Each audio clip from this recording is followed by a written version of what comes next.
뉴스 속보 전해드리겠습니다. 윤석열 대통령에 대한 헌법재판소의 4차 변론입니다. 네 번째 재판이 이제 열렸습니다. 윤석열 대통령도 출석을 했고 김용현 전 국방부 장관도 증인으로 참석을 했습니다.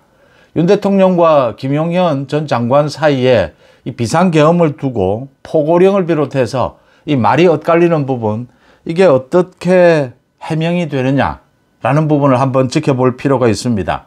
이제 헌법재판소 앞에는 이 윤 대통령에 대한 탄핵 찬성, 반대 이렇게 나뉘어서 시위가 격렬하게 펼쳐지고 있습니다. 그 다음 잠시 뒤에 오후 3시부터는 이재명의 선거법 위반 첫 재판이 열립니다.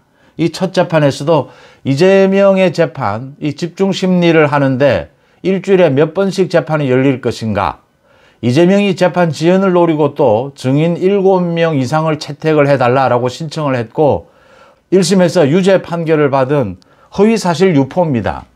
선거법에서 허위사실 유포, 이게 위헌 요소가 있다라고 해서 이걸 재판부에 청구를 했습니다. 그러니까 이게 위헌이 있는지 없는지를 헌법재판소에서 심리하는 동안 재판을 정지시켜 달라고 하는 것인데, 이 부분을 받아들이지 않을 것인가 라는 부분이 관심을 끕니다. 오늘 오전에 있었습니다. 헌법재판소에서 이진숙 방통위원장에 대해서 이 탄핵 기각 결정을 내렸습니다. 기각 결정은 거의 예정된 것이었는데, 문제는 8명의 지금 재판관이 있습니다. 이 8명의 재판관이 어떤 태도를 보였느냐? 4대 4였습니다. 4명은 탄핵해야 된다라는 것이었고 4명은 탄핵해서는 안 된다라는 것이었습니다. 이게 굉장히 중요합니다.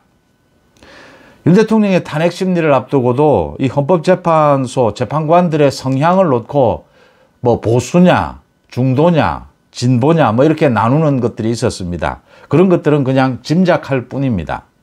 또 전체 3,000명이 넘는 이 판사 속에서 3%를 차지한다라고 하는 우리법연구회입니다. 우리법연구회 출신들은 똘똘 뭉쳐 있다. 과거에 군부대의 하나회처럼 이렇게 뭉쳐서 지금 우리법연구회 출신들을 중심으로 해서 민주당과 이재명, 민주당과 이 서부지법, 이번에 서부지법과 공수처, 헌재까지 이렇게 연계가 되어 있다. 우리법연구회가 나서서 이 소위 대한민국의 사법 시스템을 완전히 허물려고 하고 있다 라고 하는 이런 지적들, 구체적으로 이 이진숙 방통위원장에 대해서 이 탄핵에 대해서 어떤 반응을 보이느냐, 어떤 결정을 내렸느냐 라는 걸 보면 윤 대통령에 대해서 탄핵 심리가 어디로 흘러갈 것인가 라는 걸 생각해 볼 수가 있습니다. 짐작해 볼 수가 있습니다. 윤 대통령은 비상계엄, 내란 혐의입니다. 일단은 이 이진숙 방통위원장에 대해서는 가장 핵심적인 것이 2인 체제로 운영이 될 수 있느냐. 방통위원은 5명입니다. 방통위원장, 부위원장 해서 5명인데 이 민주당이 추천을 하지 않아서 3명이 비어 있었습니다. 방통위를 무력화시키기 위해서 민주당이 이 추천을 하지 않았습니다. 그래서 2인 체제가 됐는데 이 방통위 2인 체제가 정상이냐 아니냐, 이 판단이 가장 핵심이었습니다. 이 부분에 대해서 재판관 8명이 어떤 생각을 갖고 있느냐. 앞으로 이 재판관 8명 중에서 1명이 더 지금 민주당 추천 몫으로 이 최상목 권한대행이 임명을 해야 되느냐 말아야 되느냐 지금 논란이 일고 있습니다. 이 부분 4월 18일이 되면 이 중에 2명이 퇴임을 합니다. 이런 부분입니다. 이게 가장 중요하다. 왜 중요하냐? 방통위 2인 체제 의결, 이 부분은 완전하진 않지만 이 부분은 문제 삼을 것이 크게 없다라고 하는 것입니다. 문재인 정권 시절에도 이 부분이 논란이 돼서 큰 문제는 없다라고 넘어간 것입니다. 방통위는 회의 체제로 운영이 되어야 된다라고 하는 것은 맞습니다. 그런데 이게 2인 체제냐 5인 체제냐, 이 규정은 이렇게 되어 있습니다. 방통위에서 어떤 의결을 할 때는 제적위원 과반수의 찬성으로 의결을 한다라고 되어 있습니다. 그러면 제적위원이 현재는 2명입니다. 이게 다 차면 5명입니다. 2명의 제적위원으로 의결을 해도 이게 큰 문제는 없다. 그러니까 5명이 다 차면 좋겠지만 지금 현재 민주당이 추천도 하지 않고 이렇게 방해를 해서 제적위원이 2명밖에 없다. 방통위 법의 의결은 제적위원 과반수로 의결을 한다라는 내용이었습니다. 그 나머지는 이진숙 위원장은 임명된 지 하루 만에 탄핵을 당했습니다. 뭐 한 일이라고는 KBS, MBC 이사를 임명한 것입니다.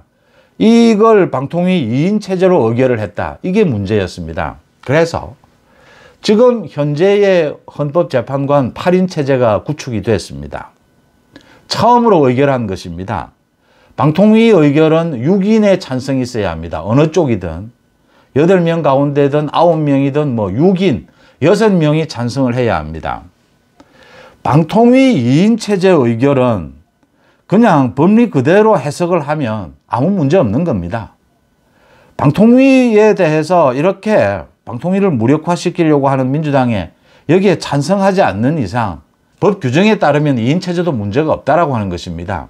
그런데 굳이 2인 체제 관련해서 이게 뭐 법 취지에는 맞지 않는다 이렇게 반대를 하기 위해서는 굳이 이렇게 논리를 확장을 시켜야 합니다. 비약을 시켜야 합니다. 법은 가능하면 법 규정에 따르는 것이 가장 좋습니다. 법 규정을 어겨가면서까지 이 확장해서 해석하는 것, 적극적인 해석이라고 보통 표현을 합니다. 이렇게 적극적인 해석을 하는 데는 이유가 있다라고 하는 점입니다. 그래서 이진숙 이 방통위원장의 탄핵 이 심리를 보는 것 5개월 만에 이제 복귀를 했는데 이 심리를 놓고 많은 정치권에서 이야기가 나왔던 것이 이걸로 헌법재판관 8명의 성향을 분명하게 볼 수가 있다. 어떤 경우에도 윤석열 정부의 일을 반대하고 민주당 쪽으로 서겠다라고 하는 사람들 그게 드러날 것이다. 이진숙 탄핵을 보면 이진숙 탄핵 심리에서 이 이진숙을 탄핵해야 된다라고 주장하는 재판관이 나온다면 그건 어떤 경우에도 민주당 편이다. 이렇게 볼 수 있다. 이렇게 분석이 나왔던 겁니다. 그런데 4명이 이진숙 탄핵에 대해서 찬성을 했습니다. 4명은 물론 반대를 했습니다. 이게 앞으로 윤석열 대통령에 대한 탄핵 심리에서도 크게 영향을 미치게 될 것이다. 탄핵 심리하는 그 내용은 다르지만 뭐 어떤 경우에도 반대하는 사람들입니다. 이 이진숙 방통위원장 탄핵에 찬성한 사람들입니다. 이렇게 논리가 부족한데도 뭐 법을 확장 해석해서 적극적으로 해석해서 찬성한 사람들입니다. 문형배 지금 소장 권한대행입니다. 우리법연구회 회장 출신입니다. 누가 추천을 했느냐? 문재인이 추천을 했습니다. 이미선 우리법연구회입니다. 누가 추천을 했느냐? 문재인이 추천을 했습니다. 헌법재판관은 잘 아시다시피 대법원장 3명, 국회 3명, 대통령 3명 이렇게 추천을 해서 임명은 최종 대통령이 합니다. 형식적인 것이죠. 이렇게 9명으로 구성이 되는데 또 한 사람 정정미, 김명수 전 대법원장이 추천한 사람입니다. 정계선, 이번에 민주당이 추천한 몫이었죠. 우리법연구회입니다. 우리법연구회 3명은 모두 이 이진숙에 대해서 탄핵해야 된다. 이렇게 결정을 한 겁니다. 이진숙에 대해서 탄핵해서는 안 된다라고 생각하는 것은 합리적인 것이었습니다. 이 법률에도 뭐 과반이라고만 이야기했지 제적위원을 꼭 5명으로 채워라. 이런 규정이 없습니다. 채워지지 않으면 아는 대로 그대로 거기에서 과반으로 의결을 하라. 이 내용이었습니다. 당연한 것이었습니다. 김형두 재판관입니다. 이 김명수 전 대법원장이 추천을 했는데 김형두 재판관도 이건 문제가 있다. 이건 탄핵 안 된다. 반대를 했습니다. 그 다음 나머지는 정영식 재판관은 윤석열 대통령이 추천한 몫이고 김복형 조희대 대법원장이 추천한 몫이고 조한창은 이번에 국민의힘이 추천한 몫입니다. 한 자리가 비어 있습니다. 마은혁이죠. 최상목 권한대행이 임명을 보류하고 있습니다. 정계선과 조한창은 임명을 했습니다. 지금 어제 심리가 열렸습니다. 헌법재판소에서. 이 마은혁 임명 보류하고 있는 이 부분에 대해서 뭐 양측의 다툼이 있었습니다. 논리적으로는 최상목 권한대행이 좀 밀립니다. 왜냐하면 나머지 3사람 가운데 추천됐는데 국회에서 2사람은 임명을 하고 1사람은 임명하지 않고 이렇게 보류하는 근거가 무엇이냐. 최상목 권한대행 쪽에서는 여야 합의가 되지 않았다라고 해서 1명을 보류하고 있습니다. 이 마은혁은 사실은 뭐 거의 좌파 판사입니다. 그동안 한 행동으로 보면. 최상목 권한대행이 그냥 버티기를 하고 있는 겁니다. 그런데 버틸 수 있겠느냐? 헌법재판소에서 아마 결정을 하게 될 겁니다. 이걸 임명을 보류하는 것은 버티기가 힘들 것이다. 임명이 된다라고 일단 보고 이 생각을 해볼 필요가 있습니다. 임명이 되면 5명이 됩니다. 무조건 이제 윤석열 정부에 대해서 반대하는, 무조건 이재명에 대해서 찬성하는 주로 우리법 연구회 출신들입니다.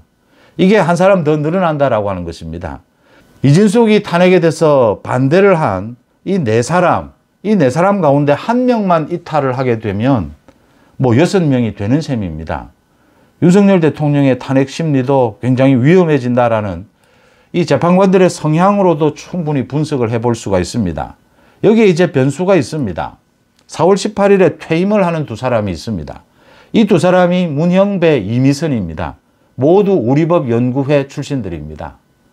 이래서 이제 윤석열 대통령에 대한 탄핵 심리, 이 시간 싸움이다라는 이야기가 나오고 있는 대목입니다. 4월 18일 전에 이루어지느냐, 4월 18일 이후냐. 또 하나는 지금 한 자리 남아있는 이 마은혁을 임명 보류를 최상목 권한대행이 계속 이 보류할 수 있느냐, 버틸 수 있느냐. 헌법재판소의 결정이 나오면 버틸 수는 없습니다. 헌법재판소에서도 이렇게 성향이 반반으로 현재 나뉘는데 이 부분, 마은혁을 임명하지 않는 부분, 이건 헌법재판소에서도 전체가 다 임명은 해달라라는 쪽으로 언제일지 모르지만 이번 달이든 다음 달이든 결정이 내려질 가능성이 높습니다. 이런 부분들을 바탕에 깔고 윤 대통령의 이 헌재 심리를 지켜볼 필요가 있다라고 하는 점입니다. 내용은 분명히 다릅니다. 윤 대통령에 대한 탄핵 심리와 이진숙에 대한 탄핵 심리는 다릅니다. 그런데 이번 이 이진숙의 탄핵 심리에서 결정에서 분명하게 드러나는 것은 4명은 무조건 민주당 편이라고 하는 것입니다. 문형배, 이미선, 정정미, 정계선은 무조건 민주당 편입니다. 이 가운데 한 자리 비어있는 이 마은혁에 대해서 오늘 이재명이 뭐 기자회견을 열고 오늘도 최상목 권한대행에 대해서 아주 강도 높게 비판을 했는데 이 부분입니다. 핵심은. 마은혁을 임명을 하게 되면 5명으로 늘어난다. 이 마은혁은 뭐 민주당 추천 몫입니다. 그러니까 정형식, 김복형, 조한창 이 3사람은 윤 대통령이 추천했고 조희대 대법원장이 추천했고 국민의힘에서 추천을 했습니다. 이 3사람은 믿을 수 있다라고 하는 점입니다. 근데 김형두 재판관은 김명수 전 대법원장이 추천한 몫입니다. 내용으로 봐서 윤 대통령의 비상계엄 부분은 오늘도 굉장히 논란이 일게 될 겁니다. 이 비상계엄, 계엄군의 진입 문제, 포고령 문제, 이건 좀 심각한 건 사실입니다. 그렇다 하더라도 정형식 재판관이나 김복형 재판관, 조한창 재판관은 상당히 합리적으로 판단을 내릴 것이다. 김형두 재판관은 이번에는 이진숙이 탄핵에 대해서는 반대를 했습니다. 그런데 앞으로 어떤 결정을 내릴지는 좀 지켜봐야 되는 것이다. 앞서 말씀드린 이진숙 탄핵에 찬성한 이 4명은 이건 빼도 박도 못하게 그냥 민주당 편입니다. 전부 우리법 연구회 출신들입니다. 거의 다. 이런 식으로 되어 있다라고 하는 점입니다. 우리법 연구회를 중심으로 해서 지금 이번에 공수처 이 수사, 불법 수사 이 사태가 일어났다. 지금 민주당 이재명과 이 문형배는 이재명과 형동생 하는 사이입니다. 이 문형배가 이 경남 하동 출신인데 이 문형배가 이재명과는 굉장히 지금도 친한 사이다. 그래서 이 비상계엄 심리에서는 손을 떼야 하는데 버티는 겁니다. 이렇게 버티고 있는 상황이다. 일단 4사람은 완전히 민주당 편이다. 임명이 보류되고 있는 마은혁은 무조건 민주당 편이다. 5명은 무조건 민주당 편이다. 그래서 최상목 권한대행이 마은혁 임명 보류를 헌법재판소에서 결정이 나오면 어쩔 수 없지만 이 시간 끌기도 해야 되고 버텨야 한다. 끝까지 버텨야 한다. 그런 부분입니다. 그리고 나머지 4명의 이 재판관들이 남아 있습니다. 4명의 재판관들의 합리적인 판단을 기대해 볼 수가 있다. 물론 윤 대통령도 이 비상계엄에 대해서 상당히 많은 부분을 해명해 가야 합니다. 오늘도 많은 부분이 해명되지 않을까 이렇게 보입니다. 이진숙 탄핵에 대한 이 헌법재판소의 결정을 보면서 선명하게 이제 드러난 것입니다. 합리적인 재판관, 합리적인 판사들이 누구냐?